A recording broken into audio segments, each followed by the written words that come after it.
នៅថ្ងៃនេះសូមលើកយកលំហាត់ប្រាណទាំង9មកជម្រាបជូនបងប្អូនដែលបានទិញថ្នាំពលូតកម្ពស់ទៅប្រើលំហាត់ប្រាណទី1គឺការលោតអន្ទាក់វាជួយឲ្យឆ្អឹងកាន់តែរឹងមាំនិងលូតលាស់បានល្អជាងមុន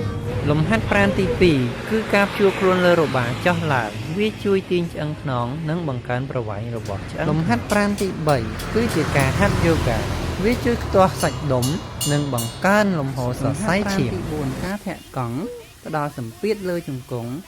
និងបង្កើនភាពបត់បែនសម្រាប់ការលំហាត់ប្រាណទី5គឺការលេងបាល់បោះវាជួយជំរុញដល់ឆ្អឹងជង្គង់និងជួយអូសបន្លាយដល់ឆ្អឹងខ្នងលំហាត់ប្រាណទី6ការហែលទឹកគឺជួយទប់លំនឹងដល់ឆ្អឹងខ្នងនិងជួយបង្កើនប្រវែងដងលំហាត់ប្រាណទី7ការលោតអន្ទាក់វាជួយពង្រឹងឆ្អឹងនិងជួយឲ្យឆ្អឹងលូតលាស់បានល្អជាងមុនជួយដល់កុំហាត់ប្រាណទី8ការហែលទឹកការហែលទឹកជួយឲ្យឆ្អឹងយើងបត់បែនបានគ្រប់ទីកន្លែងនិងលូតលាស់បានល្អហាត់ប្រាណទី9ការលេងបាល់បោះវាជួយពង្រឹងសរសៃឆ្អឹង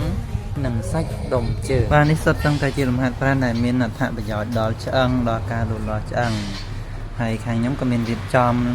ការណែនាំរបៀបញ៉ាំលម្អិតជូនភ្ញៀវដែរចឹងបានភ្ញៀវទទួលបានផលល្អច្រើនណាបងប្អូនដែលចង់បានកម្ពស់បន្ថែមសូមតំណែងមកកាន់ page ឬតាក់ទងមកលេខទូរស័ព្ទ3ប្រព័ន្ធនៅលើអេក្រង់នេះស្រាប់អរគុណ